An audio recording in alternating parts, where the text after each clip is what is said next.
Mortgage rates are way up. Inflation is super high.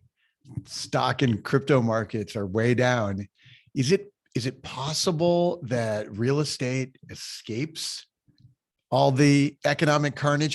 Are home prices going to tank? The fact is, available inventory of homes for sale is rising rapidly. Yet home prices are still hitting new records each week. So what does it all mean?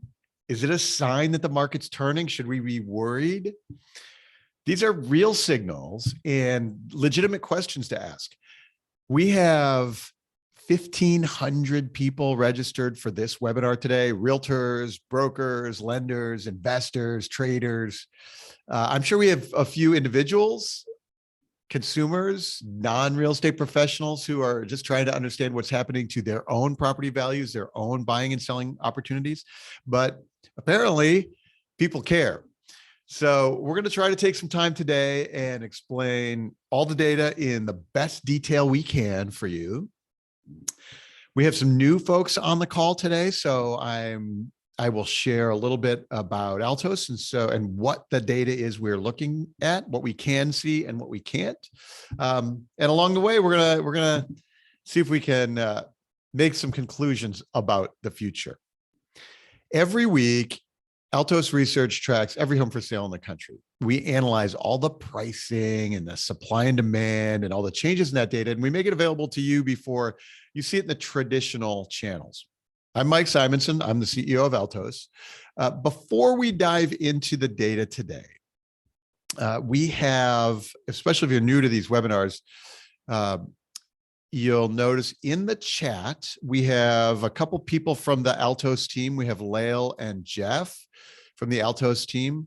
If you have questions along the way, drop them into the chat. We try to answer those as we're going. They'll also post links. So I will, in a couple of points during the call today, I will reference some opportunities for other resources or connecting with our team. So they'll post links in the chat and you can click on those to go connect with us and dive into local data, et cetera. So you can use your chat window for that. If you are a real estate professional and you're not yet using Altos reports in your business, you should definitely join us. Like, there's 1,500 people on this call because everybody in the country needs to know what's going on with real estate right now. And that's what we do, is we help you communicate that to your clients every day. Okay, so we got about 45, 50 minutes today, and let's dive in and start looking. We have, we're going to start with talking about rising rates. That's the big thing on everybody's mind. The shift is really notably happening. It's notably happening in inventory. And so we'll start with inventory. We'll look at the available inventory, the changes in the inventory, and what we're going to keep our eyes on over the next few months to see how big the shift is, how deep does it go, how quickly do things change, or do they not? Prices are setting new records weekly still. That's not actually uncommon if you've been paying attention. It's okay for inventory and prices to rise at the same time, especially in May. But we'll take a look at pricing. And then, through the data, helping clients through their fears right now. Am I about to buy at the peak? Are things going to tank? There's a lot of those questions that having the data helps your clients understand and answer the questions for themselves. People are afraid, and that's why we have 1,500 people registered for this call today. We do record these webinars, and so for people who subscribe to our YouTube channel, you'll see the post there on the YouTube channel, and everybody who registered will get an email that when the recording is available. So yes, they are recorded. That's always a common question. Okay, let's dive into the data. So we're starting with interest rates today. Mortgage rates are 5.5%, the highest point in a decade. They're far above the long-term average of 4%, which is where we've been for the last decade. And frankly, rates jumped higher faster than I expected. And we have yet to see the full impact of that. I often say that while we track the housing market in real time, we measure really fast. I don't have any ability to predict where mortgage rates are going to go. Do they go higher from here? Do they go lower? Do they stay flat? I don't have any ability to protect that. And I say, when I bought my first house 25 years ago, I had an 8% mortgage and I locked it in for 30 years because I thought rates were going to go up. And then I bought the second house at 6% and I locked it in for 30 years because I thought rates were going to go up. And I bought my third house, I locked it in at 4% because I thought rates were going to go up. And so I have no idea where rates are going.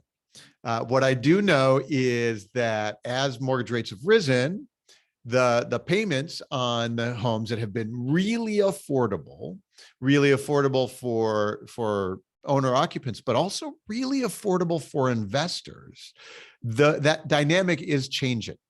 And that dynamic, as those become more expensive to hold and to own new, those that's one of the reasons that leads to higher inventory. Obviously we'll dive into inventory in a second, and we'll show where we are and where we have to get to. So we'll see the impact of that. But the last time that rates rose was this orange part here in 2018. Towards the end of 2018, we hit about 4.9%. And the market notably slowed at that time. If you were selling your house in August or September of 2018, you could feel it. You could feel a market that had gone from super fast in the spring to slow. And so sellers at that time got worried. They got worried very quickly. We could see price reductions increase. We could see inventory. We could see time on market increase all at that time. So we have that going again for this year. We know that's rising, and we can show you where those are rising already. What we don't know is, are we at the peak and things start easing back down? Or if inflation keeps going, do mortgage rates continue to rise from here? And what impact does that have? Interestingly, with mortgage with inflation at 8% and mortgages at 5.5%, you're still a 30-year fixed mortgage is actually still a really good deal at 5.5%. So it could be that we have all these scary factors in the economy and the markets, and it's still a really good time to own. That could be a factor that we see. Or it could be that rates continue to climb, continues to cool demand, and we have a dramatic slowdown. Some of those, we can only see the beginning of that right now. And like I said, I don't have an ability to predict mortgage rates. If I did, I'd be in the mortgage rate business, not in the real estate data business. But let's look at inventory. So this week, 305,000 single family homes active unsold on the market. That's rising rapidly each week, 4.5% this week, 6% the week before. And you can see the curve here. Each year we peak in June, July, August, and then the inventory decreases for the second half of the year, resets January, February, and starts again. Last year, we were just at the bottom of the market. And so I think by next week, we will have year-over-year inventory gains for the first time since back in 2019. So each year we have fewer and fewer homes for sale. And that is generally because we have, as Americans have turned their homes into investment properties. And as rates have been, 4% or 3%, it's been really a good time. You buy your next house, you keep your first house as an investment property, and you don't sell it. So the resale market has shrunk over the last decade, year over year. The only year it didn't shrink was that 2018, 2019 time when rates rose. So this year, we're going to have year over year increases, and it'll be starting next week for the first time. We are so vastly lower than normal. We have so many fewer homes on the market than normal that we have a long way to go to get to anywhere scary crisis of too many homes. But it's going to rise quickly, and we'll have year-over-year gains. You can see that even just a few years ago, like at the beginning of the summer in 2015, we had 1.2 million single-family homes active on the market, and we're at 300,000. Like, we're a long way from that, but it's rising quickly. So it's changing quickly. And so for sellers or buyers, we have that message where I'm worried, if I sell now, did I miss my opportunity to sell? So we know that inventory is still super low. We know that time on market is still super fast. And we can show a few of the other factors to show that if you price right, it's a great time to sell. As a buyer, buyers are worried that maybe I'm buying right at the peak. And so we have some opportunity to help frame that discussion for them. If you can afford the house at the new rate and you like the house, then it's a pretty good time to buy the house. We don't know, for example, does these rising inventory make it feel a little slower, but still ultimately really fast? All of the last few times, the last few cycles, all the last 6 cycles of rising mortgage rates, actually, in none of those times did we have falling home prices. Like home prices continue to rise in that, even as rates rose. Now rates are rising steeper, and it's a big change. So like, this is new territory this year, and we're going to see exactly what happens. But many of the signs are optimistic in that sense. We have a projection of inventory. In this chart, we have each line here is a year, and you can see the annual curve where it starts low and goes high, and it grows at the second half of the year, peaks, and then starts falling back down at the end of the year. The dark red line is this year. The dotted line is the projection for the rest of the year. As rates rise, we can see that we'll start having year-over-year inventory gains next week in May, and we can see how we will end the year. Well, the peak of the year will be about 500,000 homes, and end the year about 400,000 homes. This is active single family on the market. You can see that'll be like a 30% year-over-year gain from the ultra low where we were this year. The important thing to know here is that as rates rise, and it's more expensive to own a second property, own an investment property, and therefore more of those gets on the market. As some people are worried, for example, that we're at the top of the market and they want to list and capitalize on that, more of those homes get listed for sale, and we get more inventory. There's very little sign anywhere in the market of a flood of inventory. So a flood of inventory might come traditionally from homeowners who are out of work. They can't make their mortgage payment. They need to sell, or they go into foreclosure. And all of those signs, the unemployment is ultra low. We know that every American has record levels of equity in their homes.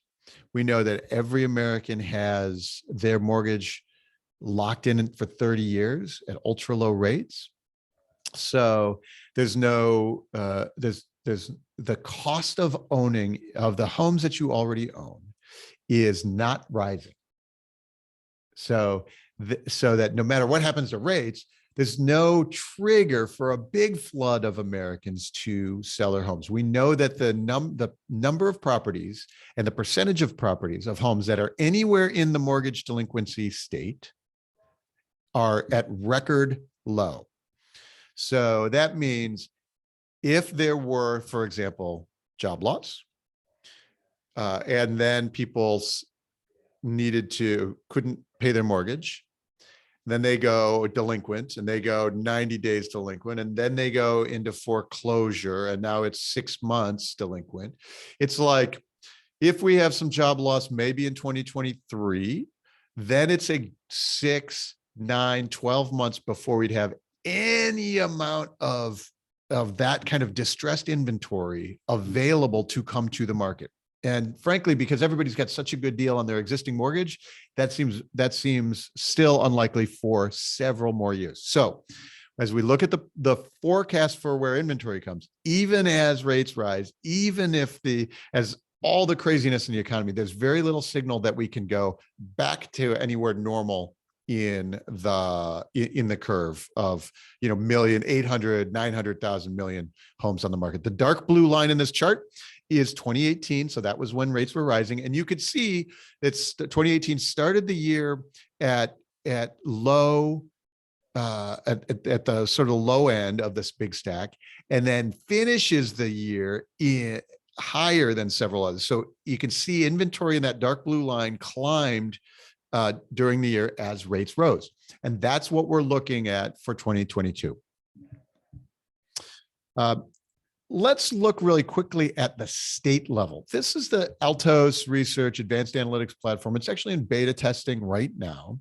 And what it allows us to do is allows our users to dive into any of their markets they follow and do ranking and comparison and visualizations. And I will, for Altos customers, if you're interested in getting access to the beta of the advanced analytics platform, just drop us a note and we will add you to the list, the waiting list for the advanced analytics platform. But what I've got up here is an inventory chart ranked for all 50 states. You can see Texas and California have the most. It's always fascinating to me that Texas is half as big as California in terms of population, but has 25% more homes for sale right now, and always has more homes for sale. And that's a function of Texas's property taxes are significantly higher than what you pay in California. And so holding costs for property in Texas is significantly higher.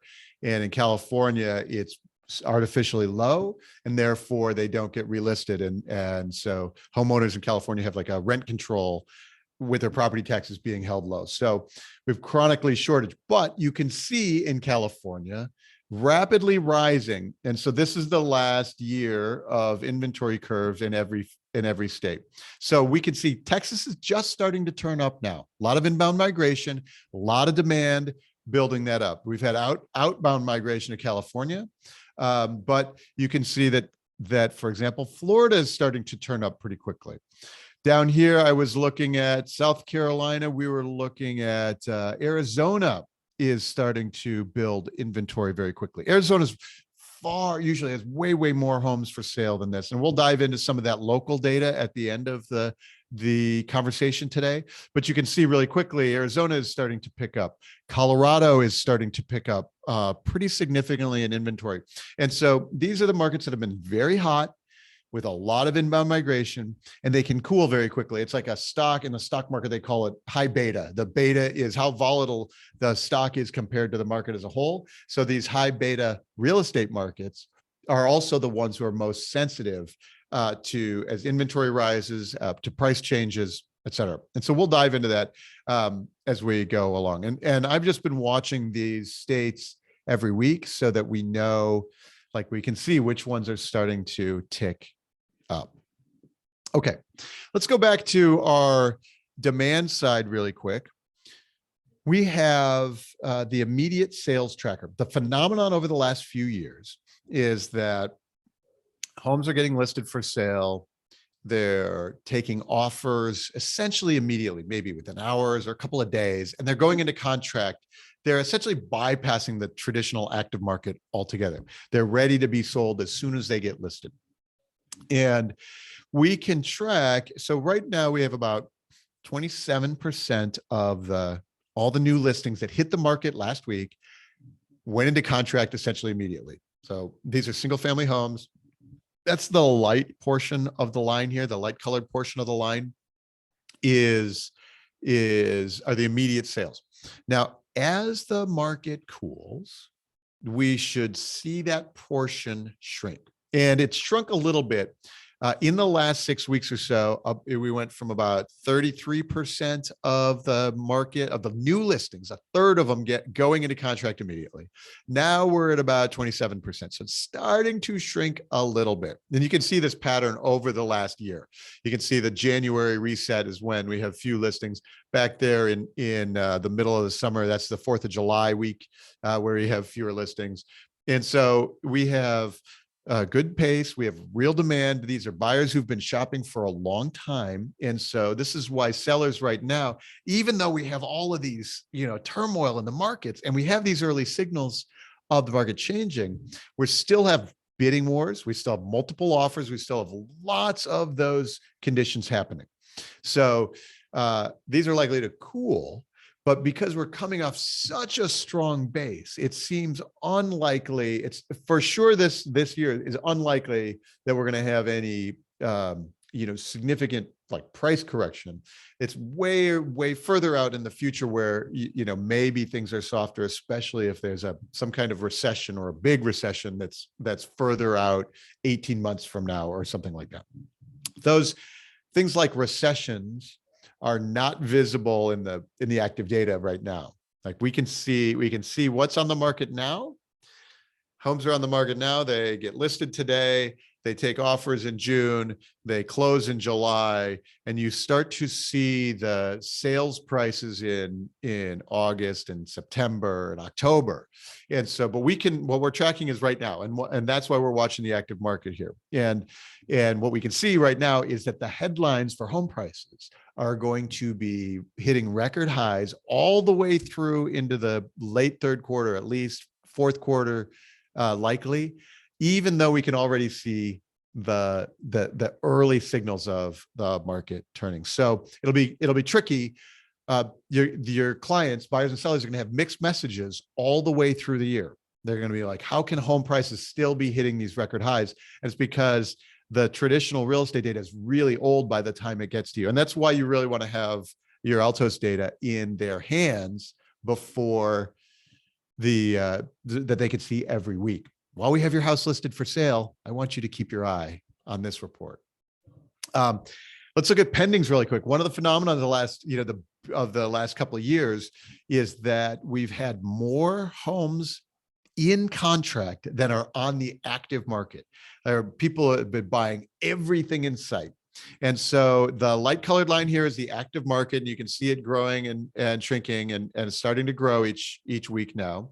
And then the dark colored line are the total number of homes in contract, pending sale, working to close.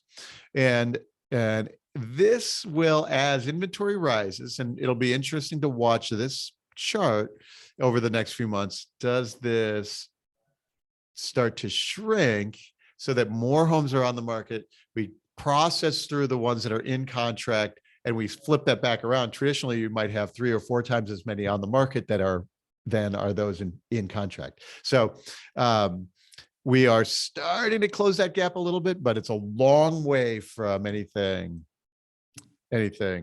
slow. Okay.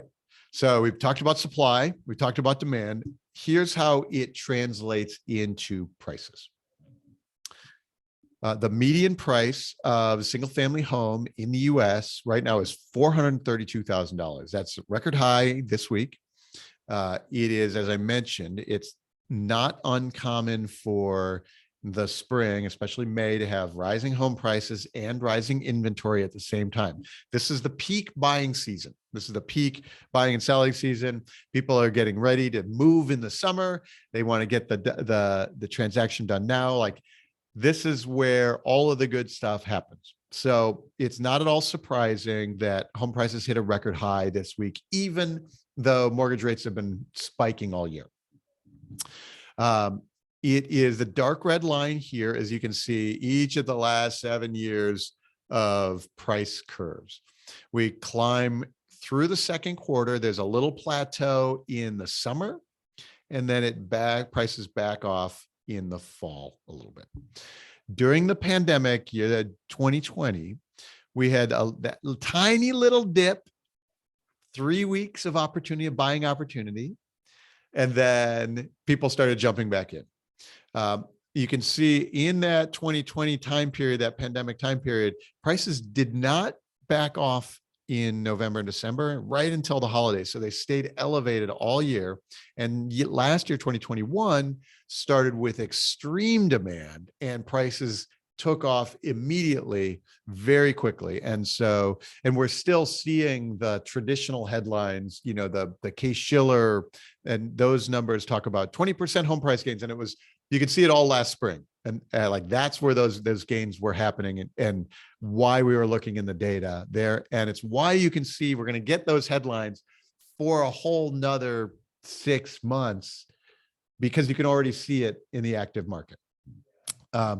We'll be about 10% home price gains year over year this year. And it looks like we'll likely hold that level. So the little plateau in 2021 was about 400,000. We'll be about 440 in the next few weeks. And so we'll plateau there before the fall. This third quarter start to ease back. The light colored line here is one of the leading indicators that we track at Altos. It's the price of the newly listed cohort. And the way that the newly listed cohort works is these are the properties get listed each week. And when you go to list your house, the sellers and the listing agents, they are using all the signal around them. So, and the economists call this a wisdom of the crowds. And the crowds in this case are the sellers. And they know, for example, that there was a lot of demand in that last one. They know that there were multiple offers at the last one. They know that the open house is full. They have all of these signals. And so they are pricing, they know that they are pricing their new listings. They're like, well, we're going to go capture some of that demand. When they say, wow, that house down the street, thought it was going to get multiple offers and didn't. And now it's 3 weeks later and it's still on the market. The new listings price a little bit lower. And you'll see that in the light red line here. And each year, the light red line, you can see it peaks early. It peaks in May each year. And then while the dark red line, the full active market, stays solid all the way through the summer. So we peak in May and down. So we are at a record high with the price of the new listings. We know that there's multiple offers and all of those actions are still happening in the market. Very strong buyer demand. These are buyers who've been looking, maybe some of them for as many as 18 months and getting outbid, and they're still interested in buying. These are buyers who have had, like, they got married and they're having a child and now it's time to buy. And so, like, those life events haven't changed. And so what we can see there is, if you are in that phase where you're working with clients who they're afraid, for example, that maybe we're going to buy at the peak. What we can see is that we can show the leading indicators in the light red line here. This is national, and you can do this at the local level too. The national number it's been strong all year. And in fact, you can see the light red line it's been above the dark red line this year in a few of those spots. Most years it's below, because the more expensive stuff stays on the market and the cheaper stuff moves really quickly. So as a result, what that's been showing us is just ultra strong buyer demand, strong pricing, overbidding. It's all of those signals in there. And so we're going to be watching for this one when it starts to separate like it does in normal years, and it hasn't yet. So this is actually a bullish signal for pricing, at least for the next handful of months. These are houses that get listed today, then they're on the market, hopefully for more than a week, and then they get offers and they close. And so we have that leading indicator, especially of the traditional transaction data, that is looking, backward looking. Right now, starting to see, you have March and April and some February data that's just getting released in some of that space right now. Okay, so here's an interesting view. You might be aware that rents are also increasing. And so, rents are up 15% year over year. And and so what we have is a phenomenon.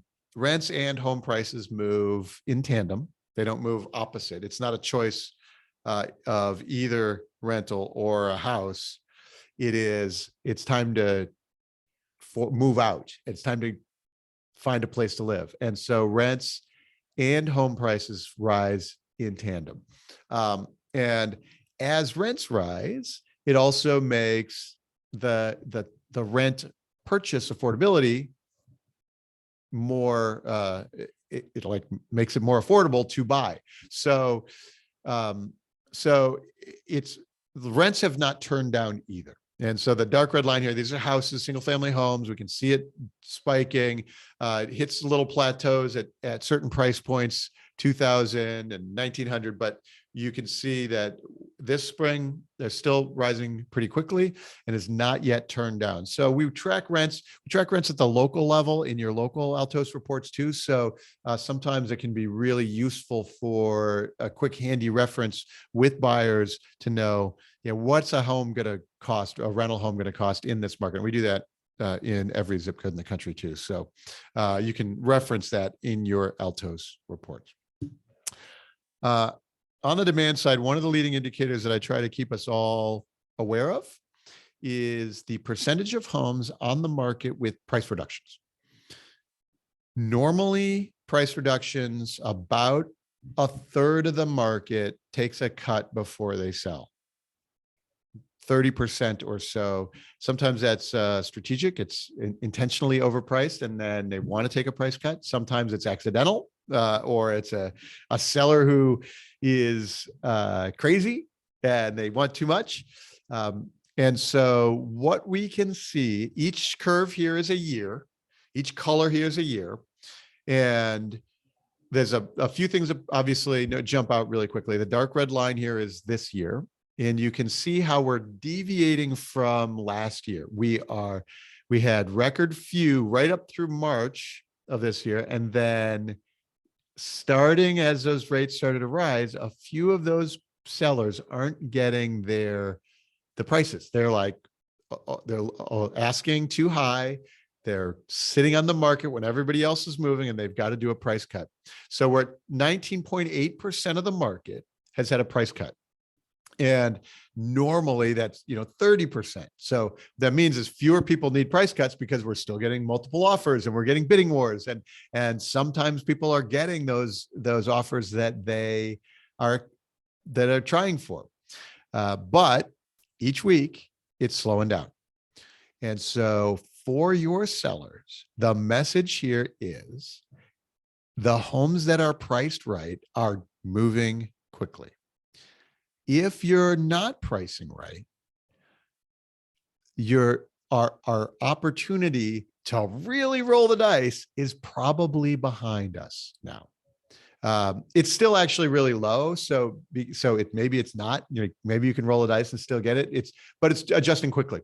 The dark blue line here is that 2018 timeframe when rates were rising last, and you can see 2018 started with low under 30%, like 27% with price reductions. But then as the year went on, it goes up and more price reductions. And so the peak of 2018 had 37% price reductions. So 37% of the homes on the market took price cuts.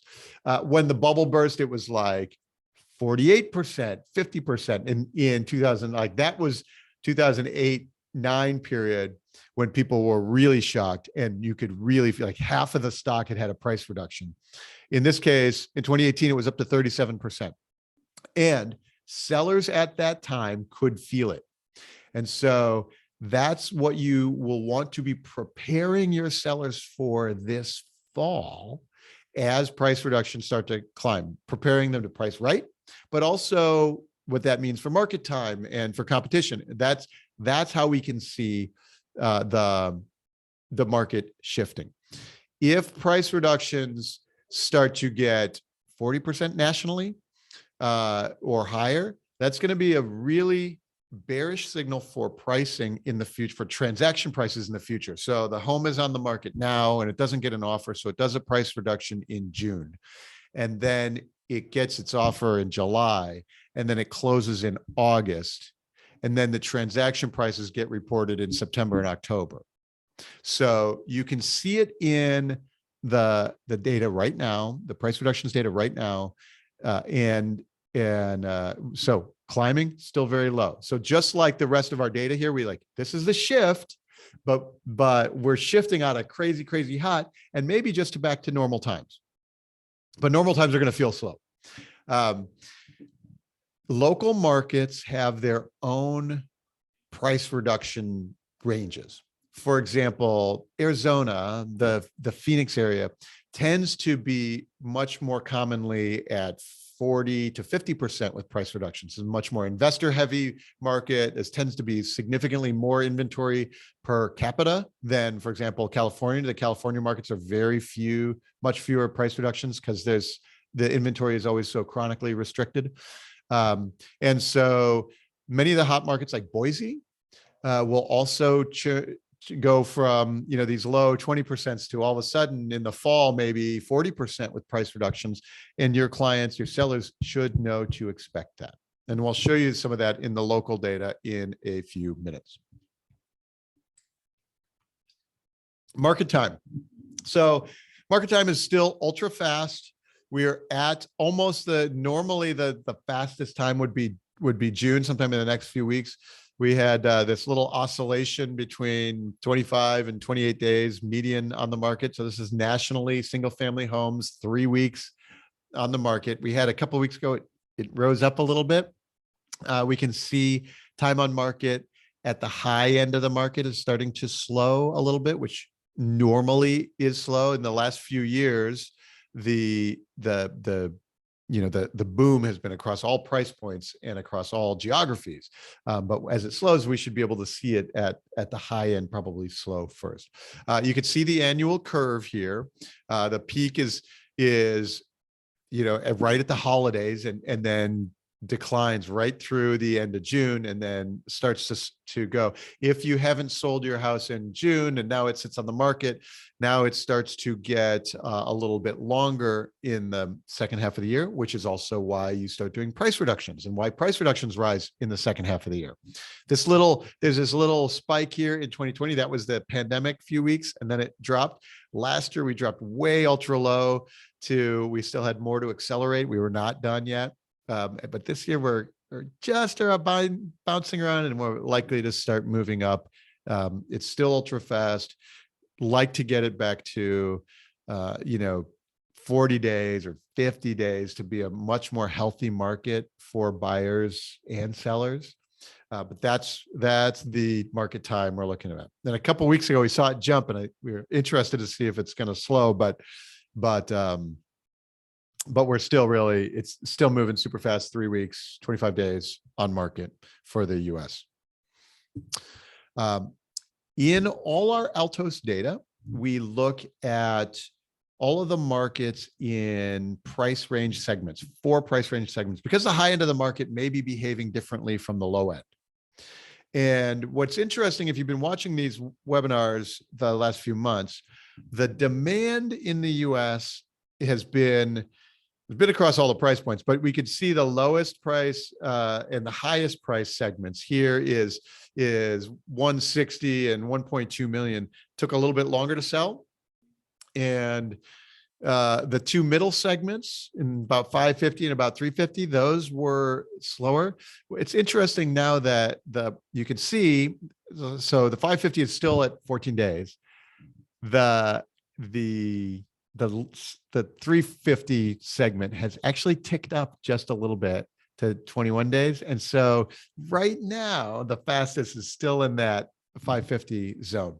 Interestingly, if you're getting a jumbo mortgage right now, the jumbo mortgages have significantly cheaper interest rates because of the way the private market works versus the government backed market on the jumbos.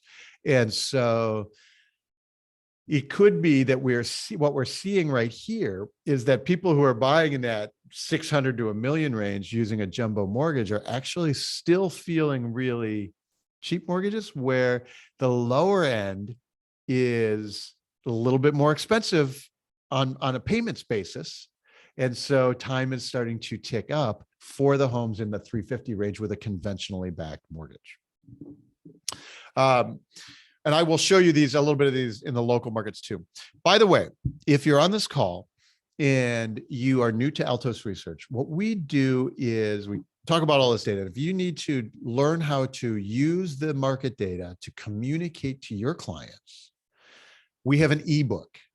We have a free ebook that you can go to the link right here. The link is posted in the chat, and it's how to talk to clients on the data. It's like, how do we use these market segments? What do we tell someone when they're listing their home? How do we answer these tough questions, these fears that everybody has right now? So it's got scripts, it's got ideas, it's got strategies, it's got answers to like, what does this data point mean? It's in the ebook. There's a link in the chat, I'm sure. So go there, get that, and use that in your business. When you sign up for Altos, when you're an Altos client, you have your reports in your inbox, you'll see a number of these, how all of these work when you're working with the data with your clients every week. And so that ebook is really awesome. Last steps on market demand, and then we'll shift over to the local data, and then we'll wrap up the conversation for today. This is our market action index. This is the Altos Research Market Action Index. What we do is it's an at-a-glance number for any zip code in the country to answer the question, how's the market? Is it slowing? Is it still hot? It works like a speedometer. The higher that goes, the tighter the inventory is relative to supply. If supply starts building, that market action index will start ticking down. If demand is weakening, then that market action index will start ticking down. 30 on this scale is a balanced market. Below that there's enough inventory that is buyers. Above that, it means that it's sellers, and it's been strong sellers conditions. It's been a seller's market for years because inventory has been tight and shrinking every year for years. But we have, it's been super, super strong. And what you'll notice is you can grab this on any market report, Altos market report. When you have sellers listing their house, and especially if they're worried that they've missed the timing on the market, the technique is this: take your Altos market report, put it on the top of the stack when you do your listing presentation, and you say, are you a big geek or a little geek? If you're a big geek, you got lots of data here. You're going to dive in. It's going to be great. But even if you're just a little geek, I'm going to put this report in your inbox every Monday, and I want you to look at one number. I want you to look at this speedometer every Monday while we have your house listed. If that number is ticking down, that's the market telling us that all these dynamics are happening, that the demand, that's the market telling us demand is cooling, and that it might mean that if your house is, while we have your house still listed, that would be the market telling us about signals. And that gives your client the opportunity to call you and say, Mike, I've been watching this every week. Maybe we should do a price reduction to get out ahead of this if my house has been sitting on the market. More likely, though, they're going to look at it and they're going to say, thank you. I'm going to be confident. We know it's strong seller's market. Yes, it's maybe cooling a little bit. Yes, we might feel it in market time, but we can know that we're still in good seller's opportunity. And if we price this home appropriately, it'll sell and we'll be in just fine shape. So I want you to look at one number. That's the technique. When we look, so this is a national number, strong sellers at 68 on that 100-point scale. When we look at the national numbers, these are years. So this is the last 6 years. The dark red line here again is this year. The light red is last year.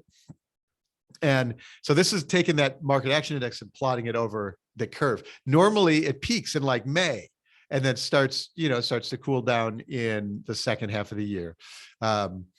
2020, the sort of tan line there, it's skyrocketed in the second half of the year of the pandemic. And then last year, super high and cooled off a little bit in the second half of the year, but not really that much. What we can see right now is that demand is turning. So the dark red line has started to turn down earlier than it did last year. Like this is a cooling sign, and we can see it. We can see relative levels of supply and demand. We know that it's still record high because supply is still record low. But what it's going to see and what we can watch is how far does that come down and how quickly does that come down in the second half of the year? Does that get us to all of a sudden buyer's opportunity, or not even buyer's opportunity, but less competition, fewer bidding wars, some less insanity? Do we get to that? And again, the dark blue line here is our 2018, and you can see how 2018 started strong and cooled all the way during the year as rates rose. And that's the impact that we're looking for. Like it's going to cool all the way through the year. All right, we're switching back to some local reports, and let me take a look. So I am interested in some of the markets that have been the most hot. This is Denver, the Denver metro area. In the market action index, it's still floored, right? It's still as hot as it's been. Inbound migration, we know 7 days on the market, but let's look at the inventory trend. Here's our inventory trend over the last few years. And Denver finally has the increasing inventory. Last year it was barely inching up. Normally this time of year, Denver has increasing inventory, like a lot of coming on to peak in the late summer in Denver. So this is 2019 pre-pandemic. And so we're climbing there, and it's trying to climb significantly faster than last year at this time. And so that is a signal. One of the early signals is, like, as I was talking about, I have Arizona up and I have Tampa, the most hot markets in how they are starting to slightly cool. You can see in the price range segments in Denver, everything is still nuts. 14 days for $1 million properties. Anything under $1 million bucks is still, 7 days or zero. These are all, immediate sales are going essentially immediately into contract. And so this is just the early signs of inventory starting to normalize a little bit in Denver. And it's still so floored because the inventory is so tight, less than, a third of where it normally would be. We have, and demand still super fast. So we have a long way to go to get to anything normal, but you might hear about rising inventory in Denver, and that's exactly what's happening. So for buyers, it's slightly more opportunity. We can look at Arizona. So Arizona is always has a bigger investor activity market. And so there's a lot more volatility and typically has significantly more inventory. Here's the inventory chart in Arizona from 30K down to 5,000 homes, like 1/6 of the available homes.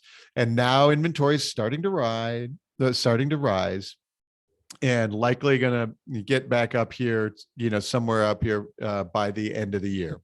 15,000 homes across Arizona. And Arizona's dominated by the Phoenix market, of course, Maricopa County. And we can see, like the rest of the US, the high end of Arizona, 21 days, the low end is a little slower, and then the speed is right in the middle there. Let's look at price reductions in Arizona really quick, because over time, so I mentioned that Arizona typically has higher price reductions than the US. More of the homes typically take a price cut especially in the Phoenix area than, for example, in California. So normally 35, 37, in fact, because the last couple of years have been so hot, normally you'd even see stuff over 40%. And so, but last year it was 14. And so this year you can see we're at 25 and climbing. So we can see the impact of rising rates on those price reductions in Arizona right now. And if you're working with sellers in Arizona, this is your signal that we're not here like we were last year. It's time to price right to move your house. And if you do, it's still going to move quickly. Um, Illinois, on the other hand, Illinois is a much less volatile market. Much slower migration trends, has been lower on the market action index. Still a strong sellers market because it's everywhere in the country. But here's an inventory trend in Illinois, and we can watch just barely starting to climb. Still below last year at this time. And Illinois is it's lagging compared to the big migration markets like Denver and Arizona. And so we can see some of those places where it's just starting to climb, but still way fewer than normal homes available in Illinois as well. And we can look at price reductions while we're here. So here's a nice price reductions range here in Arizona, and you can see, or in Illinois, normally 35, 40%.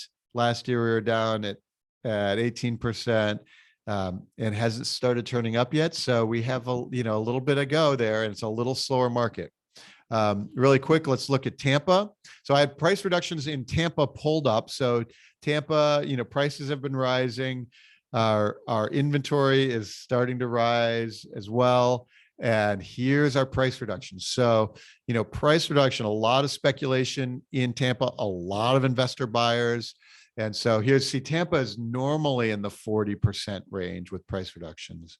Last year was 18, and now is 25 and climbing rapidly. So, we're going to get up here in the 35. Again, this is one of those opportunities where if you're sellers, this is things are moving fast, but don't overprice unless you want, you know what you're walking into. And we can see in Tampa, the fastest, the biggest part of the demand is down here in the under 500,000, but really anything under 700,000 in these bottom three quartiles. Okay. That's all the time we have for On the Local Markets. If I get to this point in the conversation and people are often asking, Mike, can you look at my market? What about my part of town?